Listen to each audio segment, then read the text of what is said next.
ನಮಸ್ಕಾರ, ನಾನು ನಾರಾಯಣ. ಇದು ಉದಯ ಟಿವಿಯ ವರದಿಗಾರ ಮತ್ತು ಕರ್ನಾಟಕ ಜರ್ನಲಿಸ್ಟ್ ಯೂನಿಯನ್ ರಾಜ್ಯಾಧ್ಯಕ್ಷ. ಬಹುಶಃ ಬಹಳಷ್ಟು ಜನರಿಗೆ ಗೊತ್ತಿರಕ್ಕಿಲ್ಲ, ತಾಯ್ನಾಡು ಕನ್ನಡದ ಮೊದಲನೇ ದಿನಪತ್ರಿಕೆ. MS ರಾಮಾಯಣವರು ನಡೆಸ್ತಾ ಇದ್ರು. ಪ್ರಜಾವಾಣಿಗಿಂತ ಮೊದಲಿದ್ದಂತ ಪತ್ರಿಕೆ ಇದು ತಾಯ್ನಾಡು. ಅಂತ ತಾಯ್ನಾಡು ಹೆಸರನ್ನ ಮತ್ತೆ ಸುಮಾರು ಒಂದು 70 ವರ್ಷದ ನಂತರ ಉಪಯೋಗಿಸ್ಕೊಂಡು ಒಬ್ಬ ಕನ್ನಡ ಚಳವಳಿಯ ಹೋರಾಟಗಾರರಾಗಿ ತಾಯ್ನಾಡು ಅಂತ ಹೆಸರು ಇಟ್ಕೊಂಡು ಒಂದು ಚಾನೆಲ್ ಮಾಡಕ್ ಕೊಟ್ಟಿರೋದು ನಿಜಕ್ಕೂ ಅರ್ಥಪೂರ್ಣವಾದಂತ ಒಂದು ಕೆಲಸ ಅಂತ ನಾನಂತೂ ಭಾವಿಸ್ತೇನೆ. ಪತ್ರಿಕೋದ್ಯಮ ಅಥವಾ ಟಿವಿ ಜರ್ನಲಿಸಂ ಅಂದ್ರೆ ಒಂದಷ್ಟು ಜನರಿಗೆ ಅನ್ನ ನೀಡುವಂತ ಕಾರ್ಯಕ್ರಮ. ಅದರಲ್ಲೂ ಎಕ್ಸ್ಪೆಷಲಿ ಪತ್ರಕರ್ತರಿಗೆ, ಒಂದಷ್ಟು ಜನ ಪತ್ರಕರ್ತರಿಗೆ, ಆಂಕರ್ಸ್ಗೆ ಕೊಡುವಂತ ಕೆಲಸ. ಈ ಉದ್ಯೋಗವನ್ನ ಜನರೇಟ್ ಮಾಡಿದ್ದು ಪತ್ರಿಕೋದ್ಯಮ ಸಂಕಷ್ಟದ ಪರಿಸ್ಥಿತಿನಲ್ಲಿ ಇರುವಂತಹ ಸಮಯದಲ್ಲಿ, ಹೊಡೆತಕ್ಕೆ ಸಿಕ್ಕಿರುವಂತಹ ಸಂದರ್ಭದಲ್ಲಿ, ಹೊಡೆತಕ್ಕೆ ಸಿಕ್ಕಿ ಪತ್ರಕರ್ತರೇತರರು ಕೆಲಸ ಕಳ್ಕೊಳ್ತಾ ಇರುವಂತಹ ಸಂಕಷ್ಟ ಸಮಯದಲ್ಲಿ ಇವರೊಂದು ಚಾನೆಲ್ ಶುರು ಮಾಡಿದ್ದಾರೆ. ಒಂದಷ್ಟು ಜನಕ್ಕೆ ಕೆಲಸವನ್ನ ಸಿಕ್ಕುತ್ತೆ, ಅವರ ಪ್ರತಿಭೆಗಳಿಗೆ ಅವಕಾಶ ಸಿಗುತ್ತೆ. ರಾಘವೇಂದ್ರ ಅವರಿಗೆ ಶುಭವಾಗ್ಲಿ ಅಂತ ನಾನು ಈ ಸಂದರ್ಭದಲ್ಲಿ ಹಾರೈಸ್ತೀನಿ. ಒಳ್ಳೇದಾಗ್ಲಿ. ನಮ್ಮ ಫೆಟರ್ನಿಟಿಗೆ ನೀವು ಪೂರ್ಣ ಪ್ರಮಾಣದಲ್ಲಿ ಕಾಲಿಟ್ಟಿರೋದಕ್ಕೆ ಅಭಿನಂದನೆಗಳು. ನಮಸ್ಕಾರ, ನಾನು ಮುರಳೀಕೃಷ್ಣ ಅಂತ ಹೇಳಿ ನಟ. ಈಗ ಹೊಸದಾಗಿ ಆಗ್ತಕ್ಕಂಥ ತಾಯ್ನಾಡು ಎಂಬ ನ್ಯೂಸ್ ಚಾನಲ್ ಅನ್ನ ಪ್ರಾರಂಭ ಮಾಡಬೇಕು ಅಂತ ನಮ್ಮ ಸಾರ್ ಅವರು ಬಹಳಷ್ಟು ಆತ್ಮೀಯವಾಗಿ ನನ್ನ ಕರೆದಿದ್ರು. ಅದಕ್ಕೋಸ್ಕರ ಈ ಕಾರ್ಯಕ್ರಮ ತುಂಬಾ ಯಶಸ್ವಿ ಆಗಲಿ, ಮತ್ತೆ ನೋಡ್ತಕ್ಕಂಥ ಎಲ್ಲ ನಮ್ಮ ಕನ್ನಡಿಗರು ಅಂದ್ರೆ ಕರ್ನಾಟಕದಲ್ಲಿರ್ತಕ್ಕಂಥ ಕನ್ನಡಿಗರು ಹೆಚ್ಚು ಹೆಚ್ಚು ವಿಷಯಗಳನ್ನ ತಿಳ್ಕೊಳ್ಳೋದಕ್ಕೆ ಇದೊಂದು ಮಾಧ್ಯಮ. ಎಷ್ಟು ಬೇಕಾದ್ರೂ ಅಷ್ಟು ಮಾಧ್ಯಮಗಳನ್ನು ಬಳಸ್ಕೊಳ್ಳೋದಕ್ಕೆ ಇವತ್ತಿನ ದಿನ ಕರ್ನಾಟಕ ಕೂಡ ಮುಂಚೂಣಿಲಿದೆ ಅಂತಕ್ಕಂಥದ್ದನ್ನ ಸಾಬೀತು ಮಾಡಿ ತೋರಿಸ್ತಾ ಇದ್ದಾರೆ ಸರ್ ಅವರು. ಸೊ ಅವ್ರಿಗೆ ಧನ್ಯವಾದಗಳು, ನನ್ನ ಕಡೆಯಿಂದ ಧನ್ಯವಾದಗಳು. ಮತ್ತೆ ನಮ್ಮ ಕರ್ನಾಟಕದ ಎಲ್ಲಾ ಜನತೆಯ ಪರವಾಗಿ ಅವರು ಕೂಡ ಧನ್ಯವಾದ ತಿಳಿಸ್ತಾ, ಉತ್ತಮವಾದ ಕಾರ್ಯಕ್ರಮವನ್ನ ಬರಲಿ, ಉತ್ತಮವಾದ ಜನಗಳು ಇದಕ್ಕೆ ಸಹಕಾರ ಸಿಗ್ಲಿ, ಉದ್ಯೋಗ ಅವಕಾಶಗಳು ಕೂಡ ಸೃಷ್ಟಿಯಾಗುತ್ತೆ. ಇದರಿಂದ ದೇಶ ಕೂಡ ಮತ್ತೆ ದೇಶದಲ್ಲಿರ್ತಕ್ಕಂಥ ನಮ್ಮ ಕರ್ನಾಟಕ ರಾಜ್ಯದಲ್ಲಿರುವ ಜನರು ಕೂಡ ಸಂತೋಷವನ್ನು ಅನುಭವಿಸ್ಲಿ ಅಂತಕ್ಕಂಥ ಕಾರ್ಯಕ್ರಮ ಮಾಡ್ತಾ ಇದ್ದಾರೆ. ನಾವೆಲ್ಲರೂ ಕೂಡ ಬೆಂಬಲಿಸೋಣ. ದೇವರ ಆಶೀರ್ವಾದ ಅವ್ರ ಮೇಲೆ ಇರ್ಲಿ ಅಂತ ಕೇಳ್ಕೊಳ್ತಾ ನಾನು ನಮಸ್ಕಾರ. ಕರ್ನಾಟಕದಾದ್ಯಂತ ನಮ್ಮ ತಾಯ್ನಾಡು ನ್ಯೂಸ್ ಚಾನಲ್ ಎಲ್ಲಾ ರೀತಿಯಲ್ಲಿ ಅಲ್ಲಿ ಆಗುಹೋಗುಗಳು, ಕಷ್ಟ ಸುಖಗಳು, ಜನತೆಯ ನಾಡಿನ ಏಳಿಗೆಗಾಗಿ, ನಾಡು ನುಡಿ ಜಲಕ್ಕಾಗಿ ಶ್ರಮಿಸುವಂತ ಸಹಕಾರ ನಮ್ಮಿಂದ ಹಾಗೂ ಕನ್ನಡ ಜನತೆಯಿಂದ ನಮ್ಮ ತಾಯ್ನಾಡು ರಾಘವೇಂದ್ರ ಸರ್ ಆಗ್ಲಿ, ಇದು ಎಲ್ಲಾ ರೀತಿಯಿಂದಲೂ ಯಶಸ್ವಿಯಂತ ಚಾನೆಲ್ ಆಗ್ಲಿ ಅಂತೇಳಿ ನಾನು ಈ ಸಂದರ್ಭದಲ್ಲಿ ಹಾರೈಸ್ತೇನೆ. ಇವತ್ತಿನ ದಿನ ನೀವು ಇದೊಂದು ಮಾಡಿರೋ ನ್ಯೂಸ್ ಚಾನೆಲ್ ಭಾರಿ ಸಂತೋಷ. 10 ಜನಕ್ಕೆ ಉಪಯೋಗ ಆಗುತ್ತೆ. ಇದೇ ತರ 10 ಬ್ರಾಂಚಸ್ ಆಗಿ ಮತ್ತೊಂದು ರೀತಿ ನಿಮ್ದು ಬಿಸ್ನೆಸ್ ಎಲ್ಲ ಫುಲ್ ಡೆವಲಪ್ ಆಗಿ ಬ್ರಾಂಚಸ್ ಆಗ್ಲಿ ಅಂತ ನಮ್ಮ ಒಂದು ದೇವರಲ್ಲಿ ಪ್ರಾರ್ಥನೆ ಸರ್. ಮತ್ತೆ ಈ ಬ್ರಾಂಚಸ್ 10 ಜನ ಕೆಲಸ ಆಗಿದೆ. ಕ್ಲಾತಿಂಗ್ ಸೆಂಟರ್ ಇದು ಎಲ್ಲ ತುಂಬಾ ಟ್ರೇಡಿಂಗ್ ಹಬ್ ಅಂತ ಮಾಡಿದ್ದಾರೆ. ಇನ್ನು 10 ರೀತಿ ಇದೇ ತರ ಬಿಸ್ನೆಸ್ ಎಲ್ಲ ಅಭಿವೃದ್ಧಿಯಾಗಿ ಬ್ರಾಂಚಸ್ ಜಾಸ್ತಿ ಆಗ್ಲಿ ಅಂತ ನಮ್ಮ ಒಂದು ಪ್ರಾರ್ಥನೆ ಸರ್. ನಮಸ್ಕಾರ, ನನ್ನ ಹೆಸರು ಮುನಿರಾಜ್ ಅಂತ ಭಟ್ರಳ್ಳಿ. JBM ಸೇನೆಯಿಂದ ನಾವು ಶುಭ ಹಾರೈಸ್ತಾ ಇದ್ದೇವೆ ನಮ್ಮ ತಾಯ್ನಾಡು ಚಾನೆಲ್ಗೆ ಮತ್ತು ನಮ್ಮ ತಾಯ್ನಾಡು ರಾಘವೇಂದ್ರಣ್ಣವನಿಗೆ ಶುಭವಾಗ್ಲಿ. ಮತ್ತು ಇವರದ ಒಳ್ಳೆ ಉದ್ದೇಶ ಇಟ್ಕೊಂಡು ಮಾಡಿರುವಂತ ಸೇವೆಗಳಿಗಾಗ್ಲಿ, ಇಲ್ಲ ನ್ಯಾಯಕ್ಕಾಗ್ಲಿ ಹೋರಾಟ ಮಾಡಿ ಇದರಿಂದ ಎಲ್ಲರಿಗೂ ನ್ಯಾಯ ಒದಗಿಸಲಿ ಅಂತೇಳಿ ಹೇಳ್ತಾ ನನ್ನ ಮಾತಿಗೆ ವಿರಾಮ ಹೇಳ್ತಾ ಇದ್ದೀನಿ. ನಮಸ್ತೆ, ನನ್ನ ಹೆಸರು ಕಾಳಗುಡಿ ಪ್ರಕಾಶ್ ಅಂದ್ಬಿಟ್ಟು JBM ಕರ್ನಾಟಕ ರಾಜ್ಯ ಯುವ ಘಟಕ ಅಧ್ಯಕ್ಷನಾಗಿ ಮಾತಾಡ್ತಾ ಇದ್ದೀನಿ. ಈಗ ಏನ್ ನಡೆದ ಇದ್ರೆ ನಮ್ಮ ಸಮಾಜದಲ್ಲಿ ಒಳ್ಳೆ ಕೆಲಸಲಾಗಬೇಕಾದ್ರೆ ಇಂತ ಮೀಡಿಯಾದವರು ಬರ್ಬೇಕು, ಮಾಧ್ಯಮದವ್ರು ಮುಂದೆ ಬಂದ್ರೇನೆ ಕೆಲವೊಂದು ಬಡವರಿಗಾಗ್ಲಿ ಒಳ್ಳೆ ಕೆಲಸಲಾಗೋ ತರ ಆಗ್ತಾ ಇರೋದು. ಸಾರ್ವಜನಿಕರು ಎಷ್ಟೇ ಹೋಗ್ಬಿಟ್ಟು ಪ್ರಚಾರ ಮಾಡಿದ್ರು ಕೂಡ ಅವ್ರ ಕೆಲಸ ಮಾಡ್ತಾ ಇಲ್ಲ. ಈ ನಮ್ಮ ತಾಯ್ನಾಡು ಚಾನಲ್ ಏನಿದೆ, ನಮ್ಮ ಸುತ್ತಮುತ್ತ ನಮ್ಮ ಕರ್ನಾಟಕ ಆಗಲಿ ದೇಶಾದ್ಯಂತ ಬೆಳೆಯಲಿ, ಒಳ್ಳೆ ಕೆಲಸಗಳಾಗ್ಲಿ ಅಂದ್ಬಿಟ್ಟು ಈ ಚಾನಲ್ಗೆ ಶುಭ ಕೋರ್ಸ್ತಾ ಇದ್ದೀವಿ. ನಮಸ್ಕಾರ, ನಾವು ವೈಟ್ಫೀಲ್ಡ್ ಅಣ್ಣೆ ಅಂತ ಹೇಳ್ಬಿಟ್ಟು JBM ಕರ್ನಾಟಕ ಸಂಘಟನೆಯ ರಾಜ್ಯಾಧ್ಯಕ್ಷರು. ನಮ್ಮ ಏನ್ ತಾಯ್ನಾಡು ನ್ಯೂಸ್ ಇವತ್ತು ಪಾದಾರ್ಪಣೆ ಮಾಡ್ತಾ ಇದೆ, ಇದು ಹೆಚ್ಚಿನ ರೀತಿಯಲ್ಲಿ ಮುನ್ನಡಿಬೇಕು. ಮತ್ತೆ ಅದೇ ರೀತಿ ನಮ್ಮ ತಾಯ್ನಾಡು ರಾಘವೇಂದ್ರ ಅಣ್ಣವರು ಹಿರಿಯ ಹೋರಾಟಗಾರರು, ಅವ್ರು ಮಾಡಿರೋದ್ರಿಂದ ನಮ್ಗೆ ಎಲ್ಲರಿಗೂ ತುಂಬಾ ಖುಷಿಯಾಗಿದೆ. ಹೋರಾಟಗಾರರು ಮುಂಚೂಣಿಯಲ್ಲಿ ಈ ತರ ಬರಬೇಕು, ಇವರು ಇನ್ನೂ ಹೆಚ್ಚೆಚ್ಚು ಬೆಳಿಬೇಕು ಅಂತ ನಮ್ಮ ಸಂಘಟನೆ ವತಿಯಿಂದ ಕೇಳ್ಕೊಂಡು. ನಮಸ್ಕಾರ.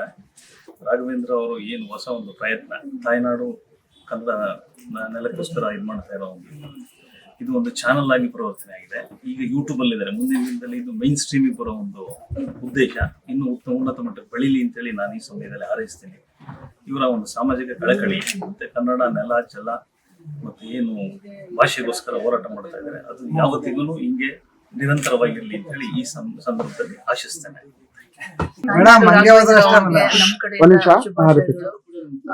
ಎಲ್ಲಾ ಚಾನಲ್ಸ್ ನಾವು ನ್ಯೂಸ್ ಅಂತಂದ್ರೆ ಅವಶ್ಯಕತೆಗಿರಗಿಂತ ಅವಶ್ಯಕತೆ ಇಲ್ಲದೆ ತೋರಿಸೋದೇ ಜಾಸ್ತಿ. ಸರ್ ಎಲ್ಲ ಅದ್ರ ಏನು ನ್ಯೂಸ್ ಅಂತ ಇದೆ ಎಕ್ಸಾಕ್ಟ್ ಆಗಿ ಅದನ್ನ ತೋರಿಸಿ ನ್ಯಾಯವಾಗಿ ನ್ಯಾಯಪರತೆಯಿಂದ ನಡ್ಕೋಬೇಕು ಅಂತ ನಮ್ದು ರಿಕ್ವೆಸ್ಟ್. ಅದೇ ತರನೇ ಅವ್ರು ಇದ್ದಾರೆ, ಆ ನೇಚರ್ ಆ ತರ ಕನ್ನಡಕ್ಕೋಸ್ಕರ ಕನ್ನಡ ಪರ ಅಂತ ತುಂಬಾ ಹೋರಾಡ್ತಾರೆ. ಮೇನ್ ಆಗಿ ಕನ್ನಡದವ್ರಿಗೋಸ್ಕರ ಹೋರಾಡಿ ಕನ್ನಡದವ್ರಿಗೋಸ್ಕರ ಕೆಲಸ. ಆಮೇಲೆ ಈಗ ಬರೀ ಹೊರಗಡೆಯವ್ರು ಬರೋದೇ ಜಾಸ್ತಿ, ಹೊರಗಡೆಯವ್ರು ಇರೋದೇ ಜಾಸ್ತಿ. ನಮ್ ಕನ್ನಡದವ್ರಿಗೆ ಹೋರಾಡಿ ನಾವು ಸಪೋರ್ಟ್ ಮಾಡ್ತೀವಿ. ಅದಕ್ಕೋಸ್ಕರ ಅವರ ಏನ್ ಆಶಯ ಇದೆ ಅದ ನೆರವೇರ್ಲಿ ಅಂತ ನಾನು ಶುಭಾಶಯ ಕೊಡ್ತೀನಿ. ನಮಸ್ಕಾರ. ತಾಯ್ನಾಡು ರಾಘವೇಂದ್ರ ಅವರು ನನಗೆ ಪರಿಚಯ ಆಗಿರೋದು ಒಂದು ದೂರ ಪ್ರಾಂತದ ನಾರ್ತ್ ಕರ್ನಾಟಕದಿಂದ ಒಂದು ಮಗು ಬಂದಿತ್ತು. ಆ ಮಗು ತಿರೋದ್ ಕೂಡಲೇ ಅವ್ರಿಗೆ ಅಲ್ಲಿಂದ ಯಾವುದೇ ರೀತಿ ತಗೊಂಡೋಗೋದಾಗ್ಲಿ ಅವ್ರಿಗೆ ಕೈಗೆ ಆಗ್ತಿರ್ಲಿಲ್ಲ. ನಾವು ಹರಿವು ಅಂತ ಒಂದು ಫಿಲ್ಮ್ ಅಲ್ಲಿ ನೋಡಿರ್ತೀವಿ, ನ್ಯಾಷನಲ್ ಅವಾರ್ಡ್ ಮೂವಿ. ಅದ್ರಲ್ಲೊಬ್ಬ ತಂದೆಯವರು ವಾಲಿವಿಲಾಸ್ ಆಸ್ಪತ್ರೆಯಲ್ಲಿ ಮಗುನ ಡೆತ್ ಆದ್ಮೇಲೆ ಏನ್ ಮಾಡ್ತಾರ ಊರಿಗೆ ಅಂತ, ಅದು ಅವ್ರ ಹತ್ರ ಒಂದು ನ್ಯಾಯ ಪೈಸೆ ಇರ್ಲಿಲ್ಲ. ರವೀಂದ್ರ ಅವ್ರಿಗೆ ಫೋನ್ ಮಾಡಿದ ಕೂಡಲೇ ಆ ಮಗು ಅವ್ರ ತಂದೆ ತಾಯಿ ಅವ್ರ ಫ್ಯಾಮಿಲಿ ವಾಪಸ್ ಅವ್ರ ಊರಿಗೆ ಬಾಗಲಕೋಟೆ ಹತ್ರ ಯಾವ್ದೋ ಊರು ಇರ್ಬೇಕಿತ್ತು. ಆ ಊರಿಗೆ ಬಿಜಾಪುರ ಅಂತ ಹರ್ಸ್ ಆಂಬುಲೆನ್ಸ್ ಅಂತ ನಾವೇನ್ ಹೇಳ್ತೀವಿ, ನಾವು ಇನ್ನು ಬೈಕುಂಟ ಆ ತರ ಗಾಡಿಯಲ್ಲಿ ಅವರು ಉಚಿತವಾಗಿ ಹೋಗಿ ಅವರು ಊಟ ಎಲ್ಲ ಮಾಡೋ ಮಾಡಿ ಮಗು ಮಣ್ಣಾಗೋ ತನಕ ಭೂಮಿ ತಾಯಿ ಒಳಗೆ ಹೋಗೋ ತನಕ ಅವ್ರ ದಿನಚರಿ ನೋಡ್ಕೊಂಡು ವಾಪಸ್ ಮಾಡಿ. ಅದೊಂದು ಮಗು ಅಲ್ಲ, ತದನಂತರ ಆಲ್ಮೋಸ್ಟ್ ಒಂದು 10 ರಿಂದ 15 ಸರಿ ನಾವು ಫೋನ್ ಮಾಡಿದಾಗೆಲ್ಲ ಇದೇ ರೀತಿ ಸಹಾಯ ಮಾಡಿದ್ದಾರೆ. ನಮ್ಮ ಮಕ್ಕಳ ವಿಭಾಗದಲ್ಲಿ ಒಂದೇ ಅಲ್ಲ, ಬೇರೆ ವಿಭಾಗದಲ್ಲೂ ಸಹಾಯ ಮಾಡಿದ್ದಾರೆ ಅಂತ ಕೇಳ್ಕೊಳ್ತೀವಿ. ಈಗ ತಾಯ್ನಾಡು ನ್ಯೂಸ್ ಮುಖಾಂತರ ಇಡೀ ರಾಜ್ಯದಲ್ಲಿ ಹಾಗೂ ಈ ದೇಶದಲ್ಲಿ ಬಡವರಿಗೆ ಏನೇನು ಸೌಲಭ್ಯಗಳು ಸಿಗ್ಬೇಕು ಅನ್ನೋದು ಇದ್ರ ಮುಖಾಂತರ ಮುಂದಕ್ಕೆ ಹೋಗೋ ತರ ಒಂದು ಮಾಡಿ. ಇಂದು ಫ್ಯೂಚರ್ ಅಲ್ಲಿ ಇವ್ರ ಕೈಯಲ್ಲಿ ಅವರ ತಾಲೂಕು ಹತ್ರ ಒಂದು ಮೆಡಿಕಲ್ ಕಾಲೇಜ್ ಆಸ್ಪತ್ರೆ, ಅಂದ್ರೆ ಬಡವರಿಗೂ ಉಚಿತ ಟ್ರೀಟ್ಮೆಂಟ್ ಸಿಗುವಂಥದ್ದು ಮೆರಿಟ್ ಮುಖಾಂತರ ಮಕ್ಕಳಿಗೆ ಅಲ್ಲಿ MBBS ಸೀಟ್ಸ್ ಆಗ್ಲಿ ಅಂತ ಆಲ್ ದಿ ಬೆಸ್ಟ್. ನಮಸ್ತೆ. ರಾಜರ್ಸ್ ಅಪರಲ್ ಪ್ರೈವೇಟ್ ಲಿಮಿಟೆಡ್ ಇದರ ಪ್ರಾರಂಭೋತ್ಸವಕ್ಕೆ ನನ್ನನ್ನು ಆಹ್ವಾನಿಸಿದ್ದಕ್ಕೆ ನಾನು ರಾಘವೇಂದ್ರ ಅವರಿಗೆ ಕೃತಜ್ಞನಾಗಿದ್ದೀನಿ.